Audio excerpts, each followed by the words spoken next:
A pergunta é pro Arthur, que é o seguinte. Você me fala que, pô, Mal, o hino, pô, não é uma coisa importante pra gente bater. Eu acho que é importante, mas não, entendi. Mas ele tem camadas pra chegar nisso. E ela tá me falando de leis que são realmente funcionais, né? Que, pô, funcionam e ajudam a população. A lei anti-Oruan. Por mais que eu entenda a questão... Tudo isso era pra chegar na lei anti-Oruan. A gente pode ficar mais uma hora. Só porque você não aprendeu a coreografia da Virgínia. Não, vou explicar. A lei anti-Oruan. Eu entendo, porque eu li, né, o texto, que é uma lei sobre... Não é para proibir o Oruan de viver, não é para proibir o Oruan de cantar, mas sim para o Estado não contratar qualquer, e não só o Oruan, qualquer apologia a crime, certo? Sim. É isso que eu entendi do texto. Mas isso não acaba sendo também uma coisa que você pode soltar e falar, mas Maurício, dentro de tanta coisa que tem, isso daí é menor? Vamos lá, duas coisas. Primeiro, uma coisa não anula a outra. Mesmo que isso fosse menor, não é um trabalho que está consumindo a energia que poderia estar sendo gasta em outro trabalho. Segundo lugar, não é uma coisa menor. A maior dor do munícipe de São Paulo hoje, não só da capital paulista, mas de todos os municípios de São Paulo, a maior dor é segurança pública. Tudo bem. Eu vou além. Mas isso não é uma coisa que vai cair na marchinha de carnaval? Não vai. Você acha que as pessoas elas vão ser assassinas porque o Oruan tá cantando uma música? Vai. E aí eu vou dizer por quê. É só um questionamento que eu tô te por quê? Então elas vão ser homofóbicas se a marchinha... Não, é diferente. Vamos lá. Uma coisa é o seguinte, uma coisa é eu fazer uma piada de mau gosto, eu tenho que ter a liberdade para ser um babaca. Por exemplo, se eu quero errar o teu pronome porque eu sou um babaca, eu sou um babaca, eu tenho que ser punido socialmente por causa disso, mas não criminalmente. Eu tenho que ter a liberdade de ser um babaca. O problema que o Oruan faz não é que ele é um babaca, ele é um criminoso. Quando você tem um cara que ele literalmente usa todo o seu poder de mídia para cantar o hino de uma facção criminosa para crianças que nem têm o seu córtex pré-frontal ali totalmente formado biologicamente, você está diretamente influenciando esse cara que mora numa realidade absolutamente horrível, que, olha, o caminho mais rápido para você pegar as melhores meninas, para você andar com uma arma na cinta, para você andar com os melhores carros, é ser igual o que esse cara tá cantando. Isso ocorre no Brasil, isso ocorre. Então, não cai no lugar do Deixa eu tirar uma Cabeleira dúvida. do Zezé? Não, cara, é diferente. Só uma dúvida, vocês são a favor desse mesmo tipo de legislação em relação a jogos, por exemplo? Não, porque é diferente. Porque eu aprendi a cantar o hino do Terceiro Comando jogando Counter-Strike. Mas qual que é a diferença? E o terceiro vai descendo a ladeira. Qual que é a diferença? O cara, quando ele joga um videogame, inclusive existem estudos estatísticos que mostram que quanto mais videogame você tem, menos violência você tem. Esse cara, ele não está inserido necessariamente num ambiente onde você tem uma glamorização daquilo. Isso é uma fantasia. Seria como... Existe um espectro, foi o que eu expliquei no debate lá com o Felipe, das coisas que são claramente não apologia, das coisas que são claramente apologia. Aqui no meio tem uma zona cinzenta. Então, por exemplo, se eu pego assim, Django Livre, o Leonardo DiCaprio estava interpretando um racista. Esse cara tem que ser preso? Não. Isso é claramente uma não apologia. Por exemplo, tem coisas que estão na linha cinzenta, que é um debate mais complexo, eu aceito argumentos dos dois lados. Por exemplo, o caso do Planet Hemp nos anos 90. Eu acho que não é apologia. Mas eu entendo e acho que tem bons argumentos falando que aquilo é apologia. Beleza, tá na linha cinzenta. Quando você pega o Oruan, ele tá aqui, ó. Ele literalmente, com a camiseta, mas do pai dele, foda-se. Eu quero a liberdade para o maior comandante do Comando Vermelho, liberdade pra ele. Eu estou aqui num baile com pessoas com fuzil na mão gritando, fuzil pro alto é só pipoco, não sei o que lá, cantando o hino de uma facção criminosa. Isso tá muito longe da linha. Não dá pra você jogar um GTA aí no meio, não, o GTA não tá aqui. O GTA não tá aqui, o GTA é uma fantasia. O que ele está fazendo não é real. Ele tem literalmente tatuado no corpo dele a foto do pai dele, a foto do tio dele que assassinou o Tim Lopes, né, através de uma katana, e depois, sei lá, inventou o método de tortura micro-ondas. Então, dentro desse espectro, é muito diferente, as coisas estão muito diferentes. E lembrando, para você analisar se uma coisa ela é apologia ao crime ou não, ela é caso a caso. Você não consegue fazer um balde genérico e jogar as coisas lá. Quais são os critérios? Porque o caso a caso pode... Aí é que tá o grande debate. Isso é muito difícil. Não é o Arthur, não é a Ava, não é o Maurício que vai decidir. Isso a sociedade... Nem a vereadora de São Paulo, também não. O vereador de Goiânia... Não, ela nem poderia fazer isso. Mas, na verdade, já existe isso no Código Penal. Então, em alguma instância, a sociedade, através dos seus representantes, já entenderam que em algum momento vai ser decidido se alguma coisa é ou não é apologia. Quando é? Aí, de novo, aí é caso a caso. Logo, é muito difícil. Você não é contra a proibição dessa apologia, uma vez que não é o Estado bancando? Depende. O projeto não faz isso. Eu, pessoalmente, sou. Tá. Eu sou a favor de proibir o Oruan de cantar. Só o Oruan. Não. Qualquer pessoa que faça uma apologia. Eu sou a favor de proibir o MC Pose do Rodo fazer um baile privado com um bando de pau no cu. Essa é a verdade, desculpa falar aqui. Inclusive um bando de playboy, tá? De pelinha branquinha, falando, aqui é a comunidade preta. O caralho, o cara branco igual um papel lá, vivendo uma realidade que ele nem vive, glamourizando um idiota que faz uma música que dá entender não, que ele homenageia o cara que vai fazer um assalto a um carro forte e deixa um pai de família tetraplégico. Esse cara tem que ser proibido de cantar. Deixa eu fazer uma pergunta, porque essa é uma discussão que é onde eu acho que o liberalismo se embaralha. Por isso que eu fiz essa pergunta. Traz essa mediação do Estado, o Estado proibindo determinadas manifestações. E o projeto, ele tem, o projeto de lei aqui de São Paulo, ele tem um aspecto que não está falando só sobre droga, está falando sobre sexo. Tipo, expressão, está escrito lá, de expressão sexual. Você está confundindo com o outro, com o que o cara chamou de pele antianita. Acho que é outro. Não, é no mesmo, eu me perdoe por não saber a palavra. Sim. Não sei se é de apologia sexual explícita. Eu não sei se alguém puder da produção. Tem isso aí? Eu não lembro também, sinceramente. Porque aí a gente cai num outro lugar também, né? Porque quem é que não pode falar sobre sexualidade? Pois é. Né? Porque quando você vai... Não fica nessa linha assim. Mas aí nem põe isso, porque assim... Aí vamos lá, eu tiraria essa expressão. Eu não sei do que você está falando, mas assim, se tem, eu tiraria. Porque senão a gente cai num... Eu posso... Vê pra mim, por favor, porque... porque sexo não é crime. Eu vou checar. Não é por isso, porque aí você cai no moralismo barato. Sim. Aí eu acho errado. O que é vulgar, o que não é vulgar. Exatamente. E outra coisa, eu fiz um debate com o Felipe achou uma palavra que eu também achei problemática. Qual era a palavra, você lembra? Apoio, né? Ele falou que em determinado parágrafo, quando eu coloco o apoio ao poder público, poderia ser enquadrado, por exemplo, o cara vai fazer um show privado para 100 mil pessoas, você precisa de um alvará do bombeiro, então aquilo poderia ser caracterizado como um apoio do Estado. Então, beleza, vamos tirar uma palavra aqui ou outra, beleza. Eu acho que o debate não tem que estar no tecnicismo do projeto, mas no espírito do projeto. Entendeu? Entendi. Que é o que o projeto quer fazer? O projeto quer acabar com a glamorização do crime organizado. E, de novo, a gente não tá falando aqui do, sei lá, o cara roubou um pão lá porque tava com fome, cantou a realidade dele. Mas isso não vai glamorizar mais? O quê? O proibir? Não. Lógico que não. Se fosse assim, o nazismo seria absolutamente glamorizado aqui no Brasil, né? Porque o nazismo é proibido. Mas tá começando a ser glamorizado fora. O quê? Tá começando a ser glamorizado fora. Tá, principalmente nos países que são mais permitidos. E eu já fui da opinião liberboba, de falar assim, não, eu acho que tem que dar holofote pra essa opinião pra você ver quem são os nazistas. Ainda mais num país de QI 83, onde os caras não sabem nem falar o português, você não pode liberar certos tipos de discurso. Então o grande liberal é a favor de cerceamento de liberdade de expressão. Sou a favor do MC Pose do Rodo. Não, um exercício que eu faço aqui, Ava, eu faço aqui pra você também. Tô te ouvindo. Eu fiz com o Felipe. Você pega, por exemplo, se eu cantar essa música, aqui é do bonde da Ku Klux Klan. Preto nós mata. Não tem preto com ideia. Não tem ideia com preto. E trocar aqui o chicote estala. Isso pode? Isso não pode. Vamos trocar então. Tem exatamente estas frases na música do cara. Nós desce pra pista pra fazer o assalto. Eu só troquei o crime. Entendeu? Então, eu acho que sim. Você tem que ter proibição, tá, de determinados tipos de discurso. Eu acho um absurdo, cara, com todo respeito aí, quem é, eu sou anarcocapitalista, então seja o bobo, cara, seja o bobo, porque eu não acho certo um moleque ser pago com dinheiro público ou privado pra poder cantar hino de Comando Vermelho, irmão. Esse cara tinha que estar preso. Eu só vou fazer uma campanha, vamos pôr o Orô pra conhecer o pai dele, ficar lá convivendo com o pai dele. Tem eu fiz a pesquisa... Eu só chequei aqui. Mas eu sou ignorante, né? Então eu procurei no chat GPT mesmo. E segundo o chat GPT não tem nada sobre sexo. É o que eu ia dizer, na verdade tá na justificativa, não tá nos artigos. Nos artigos da lei, então não é lei, tá no texto da justificativa. Eu tiraria também. Bom, eu nem proporia essa lei porque ele é abstrato. Eu não proporia porque eu realmente acho que é um espantalho.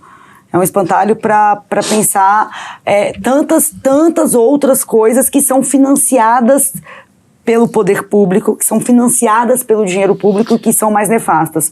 Eu cito como exemplo aqui, a gente não conseguiu avançar, por exemplo, na legislação em relação ao trabalho análogo à escravidão. Então você consegue ter proprietários de terra em que suas propriedades tiveram trabalho análogo à escravidão constatados, pegando dinheiro no BNDES, pegando plano safra. Então você tem problemas reais, crônicos, sendo financiados pelo poder público. Isso aqui. E a gente precisa avançar. O crime organizado é super real. O Comando Vermelho é mais do que real. Mas a gente não tá falando que a gente não tá falando. Eu não tô discordando, eu tô provocando, eu tô questionando. Até onde eu sei, o Oruan não foi indiciado. Agora você é o cara do provocações, você não é do achismo? Só tô provocando. Marcelo Tass. A bujanra, querido. Tá bom. Que é a vida. Vai. Que é a vida. A minha provocação é... Isso não vai cair no meu espectro, que é a coisa da piada? E se o cara estiver fazendo uma piada sobre... De novo, Meirelles, vamos Cara, lá. eu sou a favor de matar a velha. Já existe a tipificação penal para apologia ao crime. Ela já existe. Tá. O que se entende? Existe um espectro de discursos onde, como eu falei, coisas são claramente não apologia e coisas são claramente apologia. Existe uma zona cinzenta? Existe. Essa zona cinzenta existe e esse debate não é simples. Como eu falei, para mim, eu não sei hoje, se você me perguntar, tua opinião, defende aí Planet Hemp, anos 90, se pode ou se não pode fazer. Cara, esse é um debate complexo. É complexo, é difícil, cara. E não a gente vai ter do âmbito do município.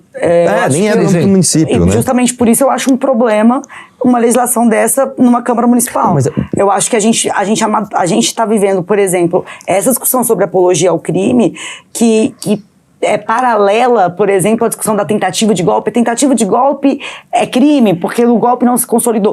Eu acho que esse é um debate que precisa amadurecer no Congresso Nacional para que a gente consiga legislar de maneira honesta. Com quem elegeu a gente para as câmaras municipais. Mas, a vereadora, ela pôs um projeto que ela tem caráter absolutamente administrativo. E mais, ele tem efeito prático, né? Por exemplo, como é que funciona hoje para você contratar um projeto? Eu vou contratar o stand-up do Maurício. Maurício, tá. Não é eu chego e contrato. Quanto tempo você tem o stand-up? Qual é o teu público-alvo? Você vai falar sobre o quê? Você vai cruzar determinado... Beleza, é uma baita burocracia. Contratei. Chega lá, você faz uma apologia clara. Pessoal, é o seguinte, eu quero que todo mundo saia daqui, sei lá, e faz uma tatuagem do Comando Vermelho, tô falando sério, não é piada, blá, blá, blá. Entendi. O que o projeto faz? Ele faz com que você pague uma multa de 100% do seu cachê. Então existe um efeito prático, baseado numa legislação que já existe, que é lá do Congresso Nacional. Eu extrapolo esse debate. Eu acho que a gente deveria fazer um debate para criminalizar o discurso. Eu extrapolo, eu vou pra cima. Isso vai totalmente na contramão, em conflito com uma defesa da liberdade de opinião a todo custo, da liberdade de humor, da liberdade das provocações. Claro que não. Aí esse é um ponto, mas o outro maluco, ponto... eu tô fazendo a esquerda ser a favor da liberdade de expressão e a direita ser contra, maluco.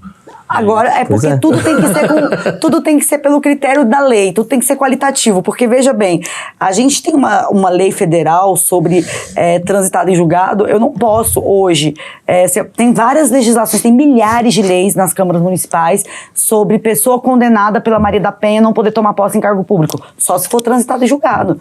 Eu não posso pressupor, enquanto estiver na segunda instância, que aquela pessoa não é digna de tomar posse. Se uma pessoa que já foi condenada em segunda instância, inclusive por lei Maria da Penha, ela já foi condenada, ela pode ser nomeada porque o poder público preza pela presunção da inocência, então tem que ser transitado e julgado. Qual é o critério factual que eu tenho para num município dizer, não, eu posso nomear porque ele é transitado e julgado, mas eu não posso contratar? Sabe, é inconstitucional e é um debate, volto a dizer, pueril. Não, mas eu tenho um caso concreto aqui. Se eu fizer uma música, sou do bonde da Ku Klux Klan, com preto não tem ideia, a gente desce pra escravizar, você acha que eu posso fazer essa música? Não, porque já é constitucional. Nazismo é crime. Não, é racismo, mas enfim. Você falou Ku Klux Klan. É porque Ku Klux Klan é um desdobramento norte-americano. Mas que seja, eu não posso fazer isso. Eu não posso ser contratado numa prefeitura pra cantar aqui é do bonde Ku Klux Klan. Não posso. Por que eu posso cantar? Sou Comando Vermelho desde pequenininho. Aqui é do bonde que desce pra pista e faz o assalto. Por quê? Primeiro ponto.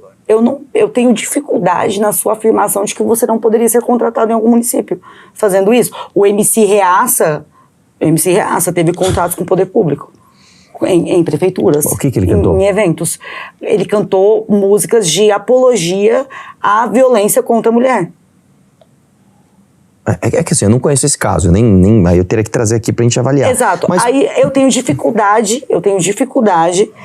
de ter certeza de que você, com essa música, não seria contratado em alguma prefeitura brasileira? Não, calma. Que é a sua pergunta. Então, mas a pergunta é, você acha que eu deveria? Então, independente se eu conseguir ou não. Aí é porque a gente não tinha feito esse debate até agora. Você acha que se eu fosse prefeita, eu contrataria o Oruan? Não, a pergunta não é essa. Eu pagaria? Não, mas deveria é uma coisa, a legislação é outra. Você acha que eu deveria poder ser contratado por uma prefeitura para cantar Sou do bonde da Ku Klux Klan, com preto comigo é só no chicote? Eu posso? Você acha que eu deveria poder?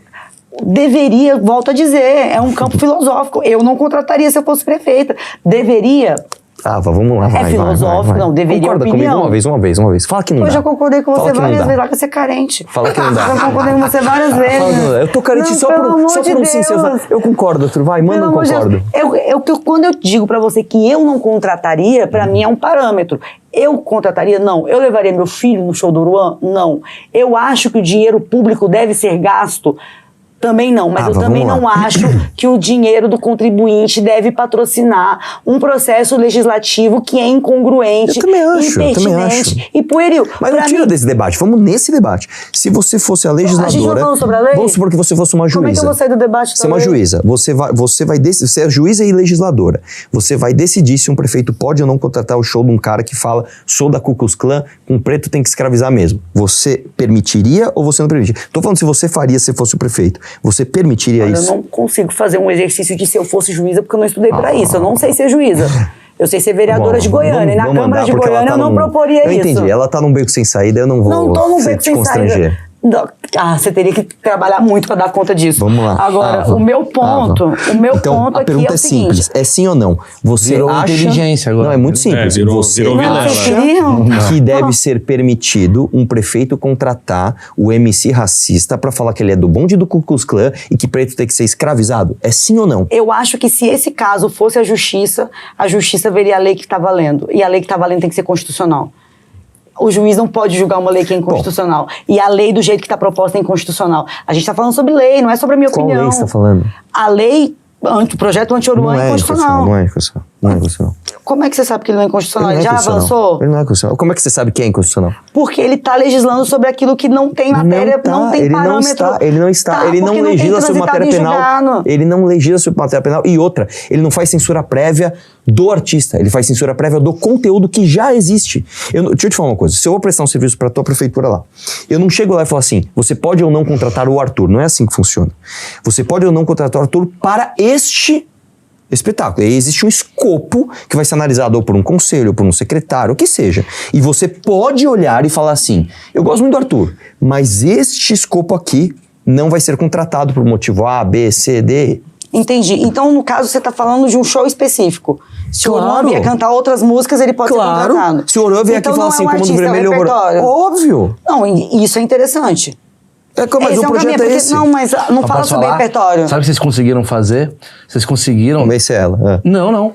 Vocês conseguiram chegar em consenso, tipo assim, eu entendi o ponto dela, entendi o seu. Eu não cedi em nada aqui. Modéstia à parte, neste debate eu não cedi em nada. Modéstia é muito bom. Desculpa, não, porque a lei aqui eu não cedi em nada. Eu cedo em várias coisas. Nesse aqui eu não cedi. Entendo. Realmente você não cedeu. Mas... Não, você me esclareceu um ponto, porque no projeto não está escrito isso. Pois é, porque você está falando de... Não, calma. Mas eu entendi o ponto dela. Que assim, quando você fala assim, é lei anti-Oruan, me dá a impressão assim, não dá pra contratar uma pessoa que faça apologia. E o Oruan só faz apologia. E se agora eu vou te fazer uma pergunta. E se nessa contratação, porra, a minha prefeitura adora o Oruan. Eu trabalho em Limeira. Amam o Oruan. Nossa, Limeira ama o Oruan. Sim. E tá especificado que ele não pode cantar essas 3 músicas X, P, T, O. Não pode cantar. Hoje, o projeto permite. Eu sou contra. Aí a gente vai extrapolar o debate do projeto. Porque ele é um cara que já fez apologia anteriormente. Aí a gente vai entrar numa outra questão. Aí eu entro na seguinte questão. Quem é o Oruan? Qual é a história do Oruan? O Oruan, ele tem uma história diretamente ligada ao Comando Vermelho. Ele é um cara que ele só ascendeu na vida porque ele é filho do dono, como ele mesmo canta. Esquece o Oruan. Pega o MC Claudinho, que só canta música... Aí beleza. Aí beleza. Aí beleza. É porque esse é um ponto que a gente cai em um lugar muito perigoso. Não é especificamente ligado ao crime organizado. Não, é porque se você pensar, o governador do meu estado, Caiado, ele é o 6º governador da família dele a governar Goiás, ele é o 6º. Toda a família dele, antes dele, tem condenações por trabalho análogo à escravidão, por trabalho escravo. O primo dele primo dele, tá na lista suja do trabalho análogo à escravidão. Ele é o governador de Goiás, ele é do seu partido. Tem meu partido? Ele é do União Brasil. Meu partido é uma missão. Não, você é filiado no União Brasil. Não sou mais. Você não é mais filiado, então é o partido Kim, União Brasil. Pois é. Então, que ele usou para se eleger. O partido dele é uma missão. Tudo bem. Acontece que a gente tem um governador com histórico de condenações por trabalho análogo à escravidão que pode tranquilamente transitar na política. Então, eu sou contra. Quais as heranças que nós somos intransigentes? Com quais heranças nós somos intransigentes? Eu sou contra. Eu acho que eu sou... É a primeira vez que eu tô ouvindo isso. Imagina, legal. Tá louca? Eu acho que o Caiado, que é um bolsominion do caramba, eu acho que ele tinha que ser extirpado da política. Porque a gente tem vários quadros na política que são herdeiros. Mas você não veio com achismos agora sobre, tipo... Eu tô achando legal que tá tendo uma... Vocês são muito bons de debate, muito bons. E ao mesmo tempo vocês são muito autênticos. Mas é muito legal ver que ele falou assim, cara... Eu sou contra. E você fala, peraí, eu não sabia disso. E aí quando a gente fala do negócio ali da situação da... Você proibiria, mas se tivesse essa situação, eu acho que você quase tá pra ceder e falar assim, porra, se for pra cantar com o repertório XPTO, talvez... Sim, mas Maurício, o projeto, em nenhum momento... Vamos lá. Eu acho que você tem que proibir certos discursos, sim. Eu sou a favor disso. E eu não sou liberbobo pra falar que não. Vamos lá. Especificamente o caso do Oruan é um cara que está ligado diretamente ao crime organizado. Eu posso dar inúmeros elementos para isso, mas então, já que a gente vai tirar do nome dele, beleza. Tá. Vamos pegar um outro MC. Meirelles. MC Meirelles. O MC Meirelles canta de sexo, o MC Meirelles canta de não sei o que lá. Beleza. Eu acho que administrativamente é uma ação condenável você contratar um show como esse. Ok. Claro, mas eu não tipificaria isso de forma penal. Não dá, entendeu? Não dá. São esferas diferentes. Então, beleza. Aqui, o que eu tô falando é, quando a gente trata de crime organizado, é como se a gente... É tipo um tumor maligno, é tipo um câncer maligno que você tem que fazer uma quimioterapia, cara. Nós temos um problema endêmico de crime organizado no Brasil. Então, eu acho que não dá pra gente ficar fazendo concessões em nome de opiniões inteligentinhas. Mas você concorda que é muito abstrato, Arthur? Não é. Nesse caso é concreto. MC Oruan agora, ele acordou e falou, de sacanagem de falar, agora eu sou coach religioso. Ótimo. Então foi o seguinte, mostre um histórico disso, dê elementos pra você mostrar que vai dizer o tempo? A sociedade através de caso a caso. E por isso que eu tô falando que o debate ele não é simples. Não dá pra gente pegar e fazer. Não é. É uma linha aqui, é mó fácil. Desenha ela aqui pra você. Não dá. É por isso que vocês existem. Quando eu falei sobre o Caiado, por exemplo, você falou, eu sou contra. Mas você é contra o quê? Você é contra que ele possa disputar a eleição? Sim. Que ele possa estar na vida pública? Não, calma. Eu sou contra... Porque sendo nesse mesmo nível de rigor porque mesmo você tá tendo com o Oruan, a gente pode aplicar esse nível de rigor aos que são herdeiros, sabidamente herdeiros de trabalho escravo. A gente vai aplicar esse rigor. Eles não podem estar na vida pública. Vamos lá. Não podem disputar a eleição. Calma. O fato é o seguinte, especificamente, no caso do Caiado, eu não vou saber dizer porque você teria que trazer os elementos, mas vamos pegar esse caso hipotético, onde você tem uma família, onde claramente essas pessoas foram, ascenderam na vida por causa de trabalho análogo à escravidão. Eu digo até um outro exemplo pra você, que é o de esquerda. Pega o João Campos. Ele é literalmente descendente de senhores de escravos. E é namorado da Tabata e tá aí falando que é de esquerda e legal. Colinho verde dele lá falando, sou mó a favor dos negros e das minorias. Hoje ele tem essa fortuna que ele tem porque a família dele explorou um monte de escravo. Sim, me processa isso se for mentira. Pois é. Então, eu acho o seguinte, a gente poderia criar uma tipificação para impedir... Sim, mas aí a gente vai criando um critério tão difícil que eu nem sabia. Eu moralmente sou a favor disso. Mas como é que a gente faria isso pragmaticamente? É muito difícil. Não sei, estaria aberto a debate aqui. É muito difícil. O que eu tô falando é que no caso deste especificamente... Agora, pontualmente... É muito nítido. No espectro, como eu digo... Porque nesse caso é mais fácil... Porque a história dele tá muito... A minha preocupação é de que essa facilidade tem outras raízes. Porque de preconceito estético, de ponto de partida. Eu vou dar outro exemplo pra você. Estético não com ele, mas com a música dele. Vamos pegar então, por exemplo, o contrário. Eu não gosto de sertanejo também, mas o sertanejo é o que domina o meu público. O meu público majoritariamente gosta de sertanejo. Se o Gustavo Lima fosse cantar Tchê, com o Mano Vermelho e você, tem que ser proibido. Tem que ser proibido. Não só de ser contratado na prefeitura. Ele tem que ser proibido de cantar isso em show privado. Mas existem, talvez, músicas sertanejas que falam, vamos beber e pegar o carro. Sei lá, tô dando um exemplo assim. Sim. Não é um crime organizado, mas é uma ação... não é crime organizado. Aí você tem... Eu acho que a gente tem um problema específico com crime organizado. Tá, entendi. Se você falar assim, cara, você pega assim... Cara, esse exemplo que você deu é muito bom. Vamos beber e dirigir, porque beber e dirigir é da hora. Eu sou contra. Eu também sou. Mas aí a gente tem que analisar caso a caso. Peraí, esse cara é grande, esse cara tá influenciando pessoas. Nós temos um problema endêmico de bebê dirigir. Mas aí é caso a caso, velho. Mas é caso a caso. Eu acho Mas, Maurício, por isso que eu tô falando. É difícil porque é caso a caso. Sim. Por exemplo, eu não posso chegar pra você e falar o seguinte.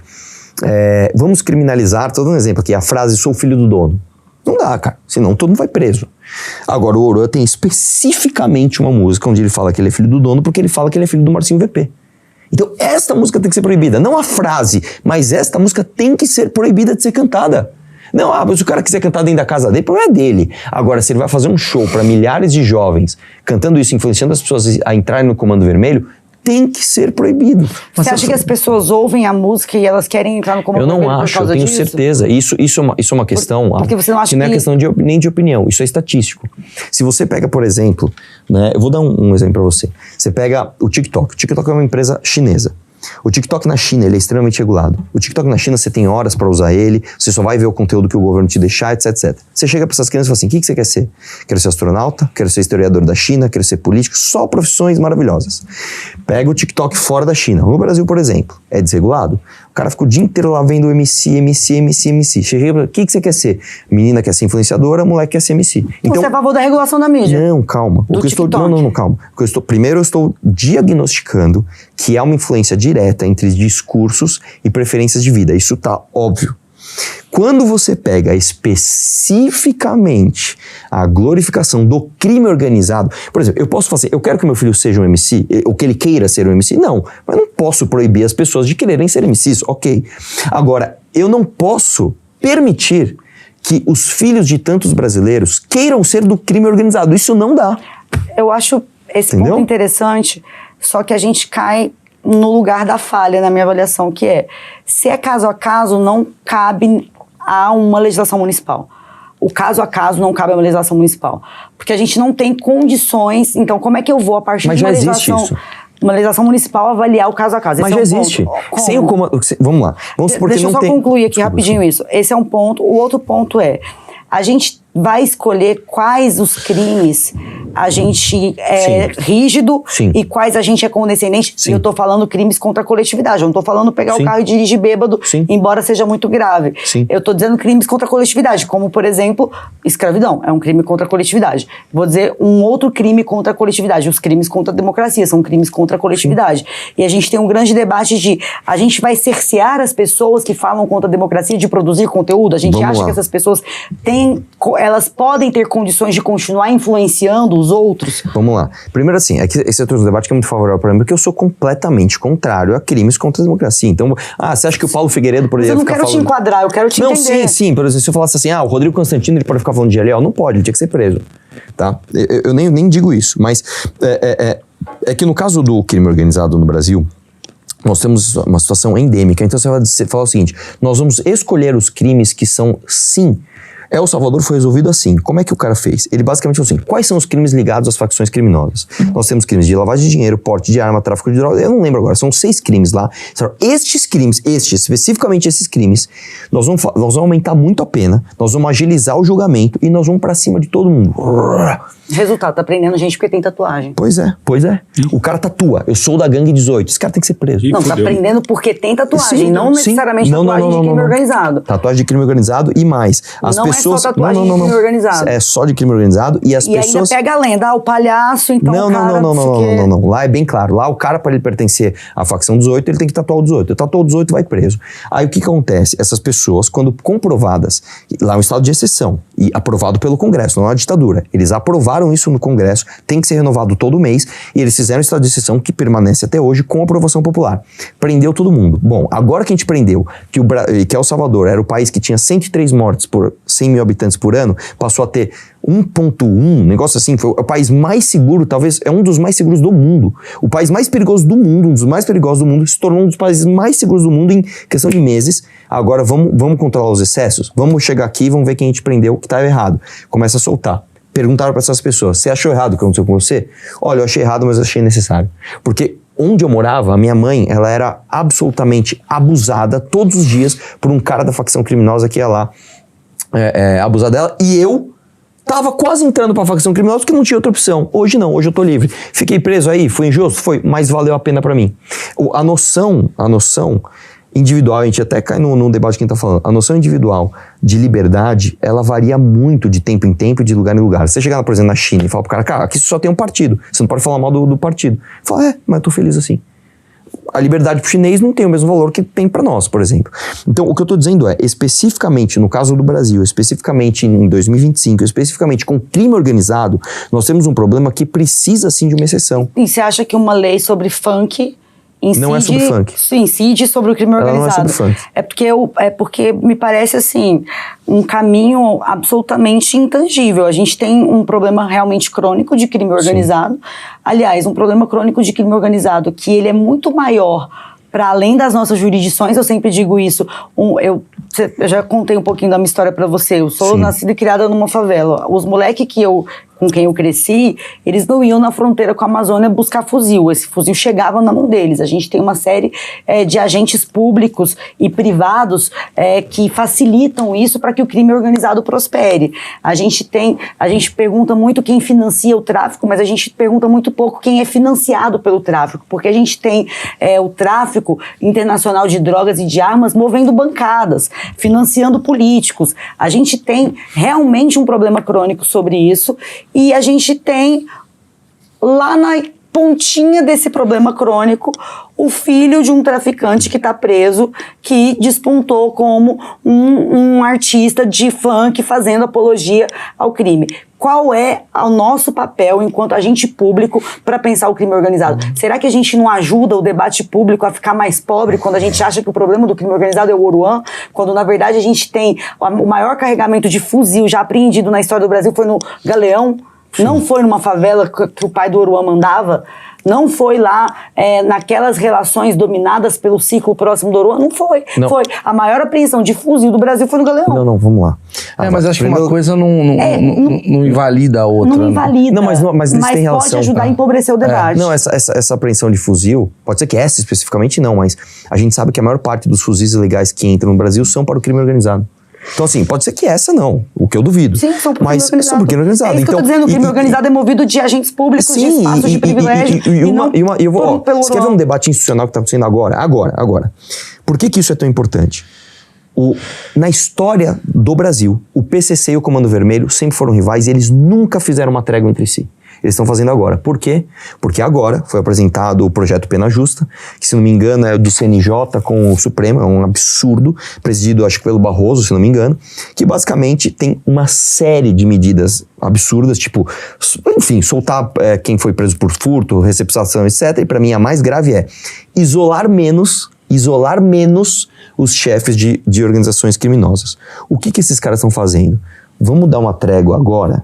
Porque agora eles estão debatendo isso e, em paralelo, a gente mete o Oruan para glamorizar isso e você tem um molde social perfeito para que se passe afrouxamento de pena para líder de comando de crime organizado. Então, isso tudo é interligado, não dá para você isolar. Você acha que o Oruan é uma encomenda? Ele é encomendado? Com certeza absoluta. Quer ver uma? Então, vamos fazer uma pergunta para você, Ava. Se o Marcinho VP saísse da cadeia hoje, saiu hoje, acabou de sair, saiu. Você acha que ele ia viver uma vida de pobre ou uma vida de rico? Bom, provavelmente uma vida de rico, mas que precede o filho dele, né? Não, calma. Como é que um cara que acabou de sair da prisão poderia, por exemplo, tô dando um exemplo hipotético, andar de Lamborghini? Presente do filho. Então não vem me dizer que não é encomendado, porque é. Você quer ver mais? Eu vou mais aqui. Você pegando a experiência individual do Marcinho VP pra pensar as encomendas do crime organizado. O crime organizado é muito mais poderoso do que ele imagina. O crime organizado forma advogados para defendê-los. Tenho certeza que é muito poderoso. Advogados que, inclusive, se utilizam das prerrogativas da ordem para acessar. Então, isso é muito mais grave do que o funk. Eu acho que essa discussão, ela é muito longa. É demais, cara. Mas por isso que eu tava ouvindo aqui, eu falei, cara, não tem como interromper essa discussão, porque ela é longa.